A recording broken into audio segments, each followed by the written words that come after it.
Seoinage where we get them off balance and we throw them to the forward direction, right? But, okay, left on right or right on right, it doesn't matter. But you move with your back leg first, okay? So rather than trying to pull him off balance and fit in at the same time, what you can do is you can throw them off at this angle where instead of going to the sideways or straight back, I'm gonna hit the 45-degree angle and my right hand is gonna do that. So when I'm here at the angle, 1, 1, 2, and you can see that my right hand, when I go to fit into the position, it pulls his back leg towards me. If we change, and now we're going to this angle back here, right? When I step in, let's go right on the line for me. There you go. When I step in and I cut that angle, boom, it pulls him right into the direction of the throw. Can't get in, give me some resistance. And they feel like they can't get in, that when they open, bang, it cuts the angle for them, right? Here moving, they can't get in, boom. Throw them, snap, move that hand to the outside, get that foot to step back, run through the throw, boom. Pull him off at the angle. I'm with Tim on that one. That squat thing, you see a lot of Japanese guys, right? They try it, like you watch it on Instagram and they're demonstrating it. They're like this. Sorry, Ryan, we got to throw you. Here we go. Okay. They're like, nope, just kind of hang out there, just relax. Go ahead and hold my gi. Yeah. Hold my gi. There you go. Just relax. They do things like this where they're like, and they're standing up, right? Like that's what you're referring to, that squat style. And the only reason why you have that is because it helps develop the legs and the pull. And it teaches you, right? If you're a drop Seoinage guy, what it's going to do is it's going to teach you how to slide underneath without dropping to your knees, because we can bang out a ton of reps just, and then learning how to get him up and over the top, right? That's going to save your knees. It's going to strengthen your legs, and it's going to teach you what to do with your hands, right? But to Tim's point and my point, that is super outdated. Not from a technique standpoint and from like a learning how to use your body standpoint, but from a competition standpoint. You don't see too many people like actually getting low and then throwing, right? They're either dropping or they're standing. There's no like middle ground anymore, right? You'll see him kind of ride my shoulder. So when I'm here and I pull and I lean back, as I drop, there, we can get him up and over the top. And that's really all you're trying to develop with that low squat. So I did crack a Diet Coke open while you guys had that timer running. But anyways, I'm here, in nice and tight. I come through, I shuffle, Ippon Seoinage, right? I do it to everybody, right? I don't care what kind of lefty you are. Let's get this way a little bit. There you go. Right? I'm here. I step inside. Bang. I bring your head down sometimes. Big Koshiguruma. Okay? Super easy. I'm here. I get my post, my partner. Go ahead and grab my sleeve. Lefties always grab the sleeve, right? Because they want it. And then what happens is he rips this hand out like that, and I'm able to change that angle. 1, 2, from double collar. Okay. The other thing I used to really like to do, okay, is when I'm here and he rips this hand out, I used to snap his head down, come Georgian grip down the other side, big hips, okay, Ochi, Kochi, Osoro, Taio, Makikomi, right? Those are all things I used to stand here, right? This works out really well because me and Ryan are pretty close to the same height, okay? So therefore, the rule of thumb in judo, if you can get your belt below their belt, you can get underneath their center of gravity, okay? So when I'm going with Ryan and I turn, my belt is not below his belt, so I have to have a little bit of a squat, but that's it. That's all I need, that little bit of a below his belt, okay? So I don't actually need strong legs. When I come into position, when I split, I can get a lift, right? And then we can throw no problem. So that's all it really is I'm just lowering my level by splitting my hips. And the shorter he is, the farther I have to be from my partner, okay? Ryan and me are about the same height, so I can get I can get rather close to him and come in. But if Ryan, squat a little bit, there. If Ryan's like this tall, I can't just do it from here. Look at my belt, right? But what I can do is I can keep distance and I can lunge from here now. There, and now I'm below him. And then we can pull him up and over because I'm underneath his center of gravity. Opportunity, meaning not necessarily the opportunity that you thought you were going for, right? When I grab Ryan's sleeve, and I'm here, let's go forward a little bit, there you go. And I'm here. When I go to attack, I'm looking for my Koshi-Guruma, I'm looking for my Seoi-nage, right? All those types of things are what I'm looking for. But when he changes his stance, and he's going to grab my sleeve, a lot of times I'm just going to let it go. And then what I'm going to do is I'm going to blast him with the Osoto because he's not a right-handed player, right? The number one counter in today's judo for Osoto is Osoto. A few years ago, it used to be pickups, right? If Ryan came across Osoto on me, you used to be able to crotch lift him and then pick him up and then smash some people. But it doesn't work anymore like that. That's not how the world goes round, okay? But look, when he changes his stance and he let go and then go for it. Take your shot, kochi, ochi, anything, right? If I know he's going to change his stance, I may chase it and try to hit him with that drop ochi, right? Well, I can't do any of my throws. That's why I grabbed it against him because he can't do any of his throws. So what I developed to punish people for this is a Tomoe-nage, okay? And I'm not a lefty, I'm a righty, but I do my Yoko Tomoe-nage to the left specifically to prevent this grip. Because when I'm here, what I used to step in, boom, and then right here I could sweep his leg out and then finish that throw off to that side. And what it did was, even if I didn't, it prevents me from throwing. But Ryan being me, he's not out of options, right? If I'm now me and Ryan's the opponent, and I go like this, I'm looking for my Seiyo, I'm looking for my Koshi-Guruma. He goes and grabs my sleeve. He's out of options, okay? 98% of lefties are out of options right now, right? They're going to do something bad just to get out of the situation. I am not. I developed a specific throw, right, to punish people for playing that defense. Okay? So even though I can't do my Seiyo, I get Ryan, and we're walking forward to back, right? It makes sense to split to the inside, because look at his legs right now. This leg is back, okay? Therefore, I can fill that space, and I can score, okay? But now look, same throw, but what happens when we're sliding to the side? Now, it makes sense to get to the outside to prevent the shuffle. It is very hard for a player to shuffle this way, and then when you feel me trying to attack Ryan, jump to your left. See how he's unsure? When he's actually sliding with all his force, like he's running from you. Somebody made a really good highlight reel of me recently. I should probably go find it. But in there, I'm fighting a guy from the Swiss, I think it was, Switzerland. And my back is to the edge, and he's trying to keep me on the edge so I can't circle out, right? So when he shuffles to keep me on the edge, I'm able to block his leg, drop, and then finish that throw. Righty, right? I can't split this way or this way with my right leg. I actually have to move his leg and split with my left. Then I can get a lift, and then I can score, right?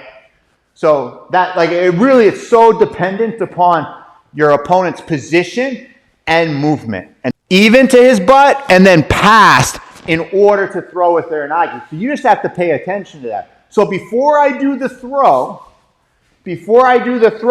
I get him bent. Then I use my head to defend. So when Ryan tries to stand, my head is actually playing a defense so that when I go, there, now he can't get his head above. He can try to rotate, but when I roll over the top, he goes over 9 times out of 10, right? If you go back to meet it and step behind it, but what he didn't realize was he had already lost head position. I had his head above him. So even though he's leaning to the side, he can't actually lift from the top of the head. Your low back's not that strong, right? You want to be on the shoulders when you do that. So all I do to ensure that that doesn't happen is I start with him in a bent position and then here. And if you look at my match with Terchesvili, right, from Georgia in the finals, I actually tried to throw him when he was upright. I was just like, I'm going for it. And look, you can see me. I'm already going back. Because look, I don't have his head. So when I try to pull it down, it just leans him in the right direction with my body, not just my legs. I'm working here. Okay? Here. Boom. Into the body. A lot of people like to go to the arm. I have two variations. One, where we attack the arm. Two, where we attack the body. But this one, we're talking about the body. Go ahead and stand square. We're attacking the body here. The body. Lift your arm. Nope, let go and lift your arm. There. The body. I'm not going to chase his arm. I'm going to go right into the body so that I can get that power and that throw and that lift. I'm going to lift from underneath the chest. Front sleeve. You would have your kochi, right, off to that corner. You would have your seoinage over the top. Then you would have your osoto seoinage to the back corner, right, where you beat the knee with your butt to get him to trip over the top. And then you would have your direct to the side taio seo. That would be the best combos for heavier guys. Is when he's sliding, I passed. See how I got that overextended part? When we slide, there. And I catch him with my back step leg. That way, like in Uchimata, when I back step, my leg here is going to sweep like Uchimata. And then I'm going to catch that leg. Angle is at the 45. Okay, my angle is at the 45. It's not straight back. So what you want to do is when you back step and you hook in like you're doing Osoto, your big toe touches the ground. And look, I open my knee. I don't close it. I open it. And then I drive that knee to the floor. And look, now he's on my hips. And you can get him up and over the back. Right? Back step and you go here and you close that knee. Right? Now you don't have any pull. He's still able to be there. You want to draw yourself over the top. You want this leg to open, and then like a shot in wrestling, you want to penetrate with your hips. And then it'll put that thigh right across your shoulders, and then you can drive him up and over. Right? There's still a way. There's still a time where you are going to drop to that outside and try to throw him sideways. This one's just at a different angle, so it's done a little differently. And you just can't get that hand on. So what I used to do is I used to pop my shoulder back to get a pull, and then my hand used to come close to the wrist, and then I could chicken wing. And what it would allow me to do, right, is when I pull, I could fill that space. And now you can create that circle, right? Because he doesn't actually have the function of this arm while you're in this position. Whereas when I'm here, that elbow can flail around and move around. This gives you that ability to lift him up on top of his toes. So I never went under the arm, not from the sleeve. And I don't know a lot to like actively lift it up because you're focused on keeping it here and not getting crushed. Okay, so I'm always on top and I'm always trying to crush it and create that angle so that when he opens it, it helps me to rotate. I can time that opening. Okay? The other thing too is it allows me to throw my uppercut, okay, into the arm and generate that extra pressure. Remember what I said, there's two types of variation. One to the arm, two to the body.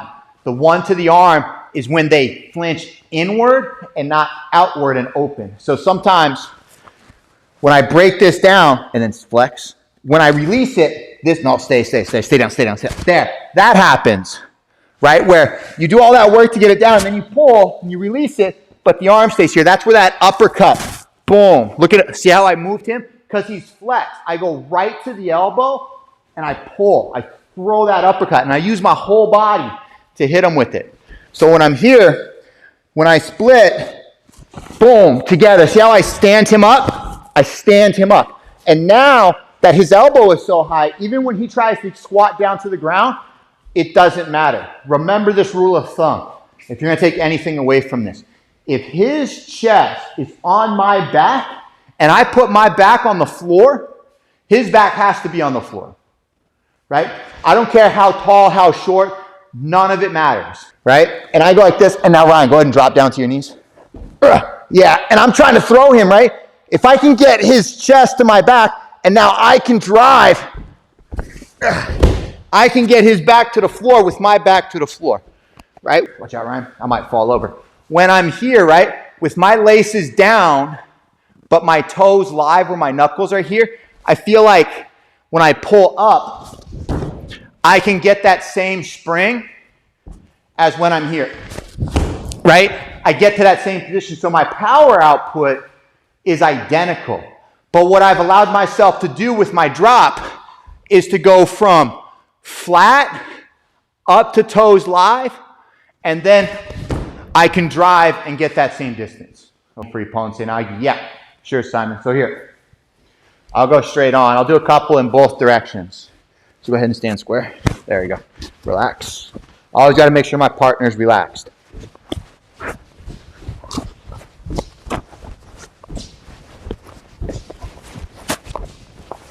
Boom. Every time, straightforward. It does create that extra slack in the gi in order to hit that reverse seo, right? So when you're here and you stay strong, and you're like this and you're trying to play, it does give you that ability to hit the Korean seo to the other side. It gives you the extra slack in the gi. Because most judo players don't actually practice the ability of actually moving, stay there, of moving the jacket, right? They just grab it to grab it. No, I hate Ippon Seoi-nage up the sleeve. I think it's stupid.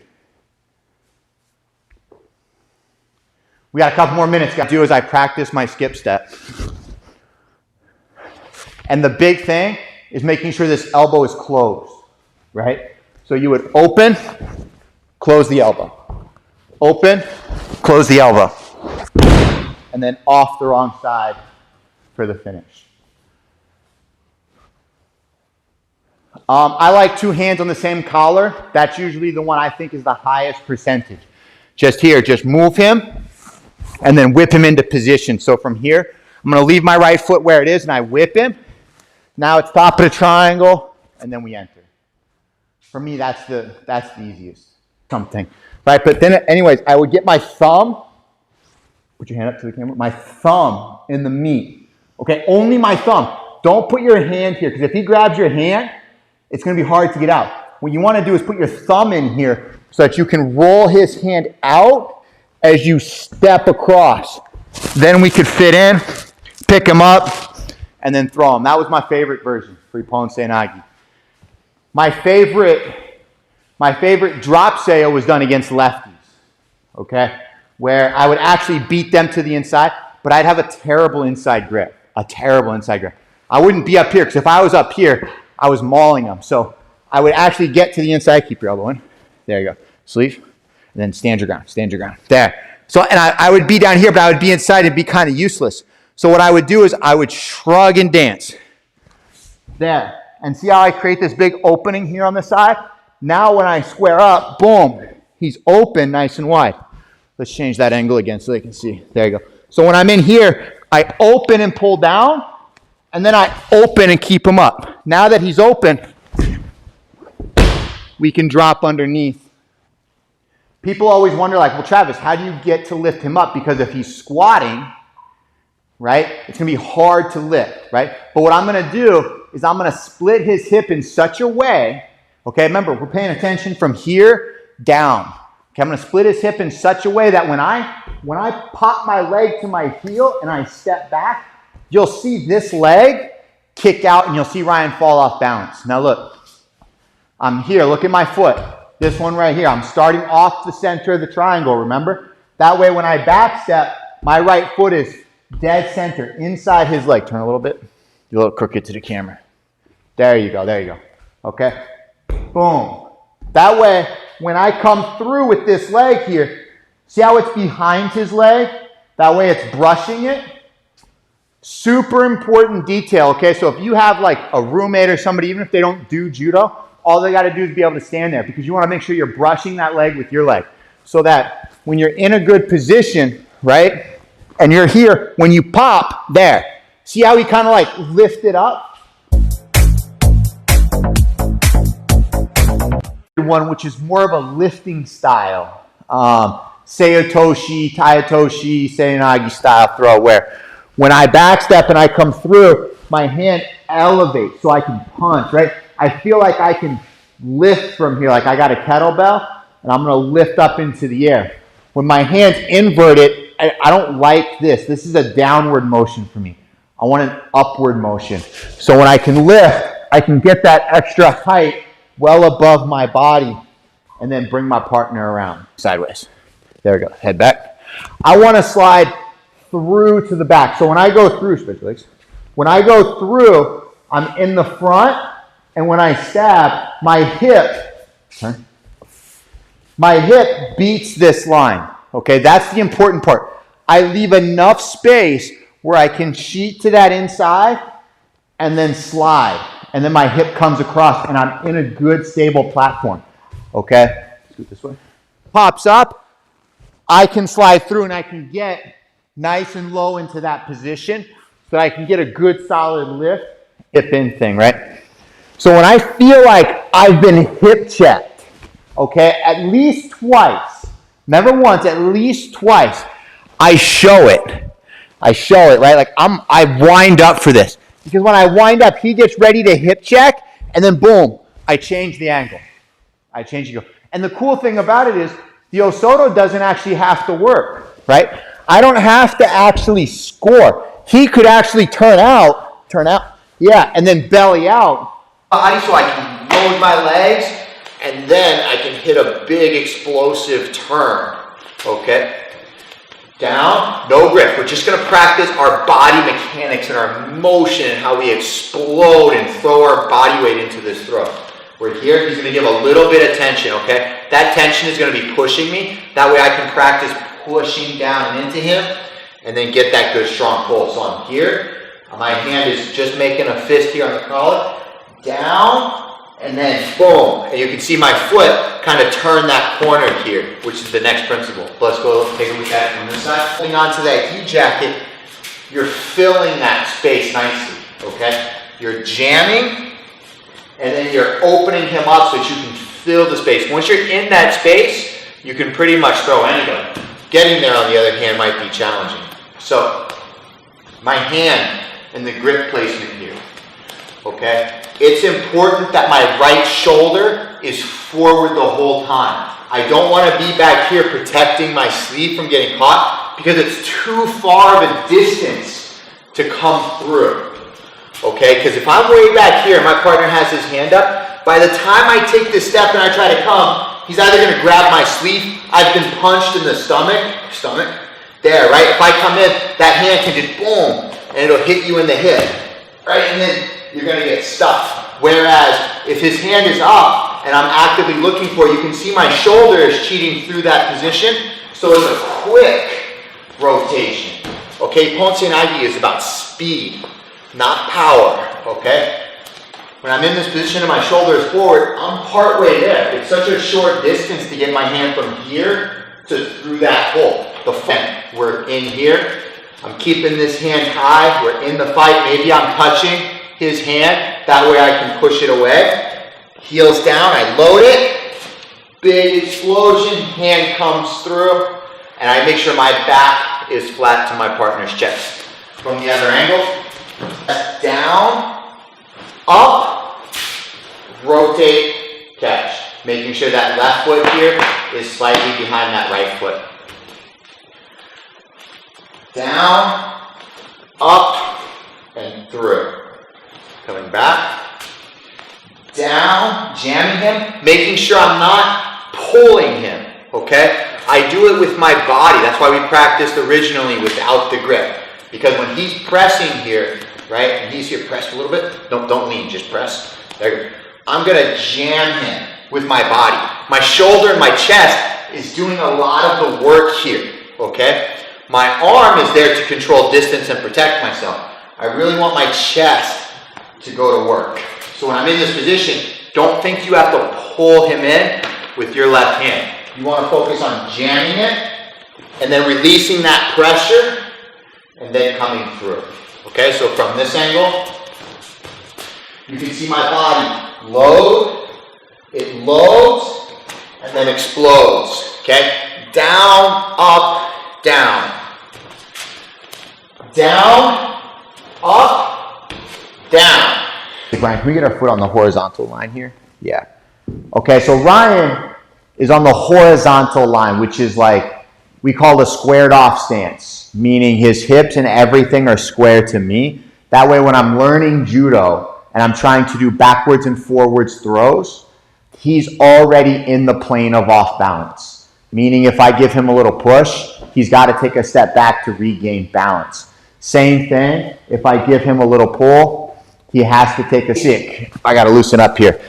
Basic uchikomi, right? Basic uchikomi, 1, 2, 3 steps, and you figured out that portion of it. The next thing you want to do is add movement to it, okay? So if I follow the line backwards, okay, and I push Ryan, I still want to be able to throw him forward, and vice versa. If I pull him off balance, I want to be able to turn my back, left, center, and all the way around the clock in all the major angles, okay? You should be able to do that. But what people don't tell you is you should be able to do all of your throws at all of those angles as well, okay?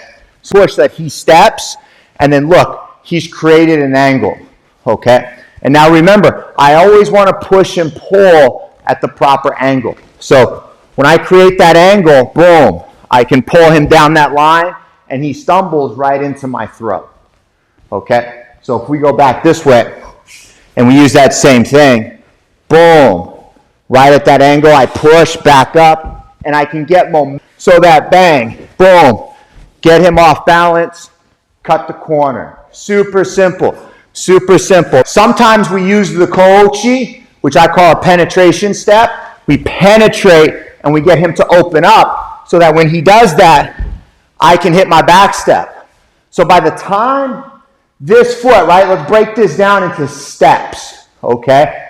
I make move 1, he makes move 2, I make move 3, okay? So look, 1, 2, I'm into my throw, right? Super simple, right? When I go here, if I'm trying to backstep, but he pulls my sleeve and it pulls my leg around, I can push off my front leg, take a step, pull him off balance again. Ready? When he's a righty, you might need to get him to step back, boom, throw. This foot forward. There you go, okay. Look, if I keep Ryan's head here, and I ask him to take a step back towards the line, go ahead. There. See how he naturally wants to come forward? Go ahead and do it again. There. And now he's leaning on me, so if I move, he falls. That would be that idea of a hangman's grip, okay? And your job is to move his feet and then hang him before he regains his balance. And what that would look like is this.